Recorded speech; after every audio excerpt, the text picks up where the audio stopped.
大家好，我是田园。今天给大家分享一个鸡蛋小饼干的做法。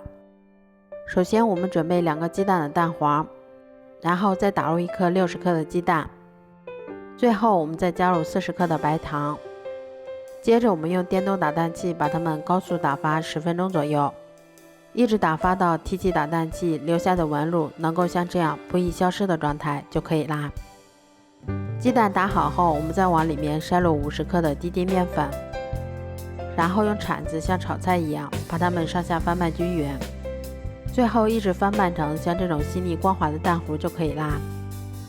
蛋糊调好后，我们再把它装到裱花袋或者保鲜袋里面，接着我们再把它依次挤入到铺有硅油纸的烤盘上面，最后我们在表面再撒上一些黑芝麻增香。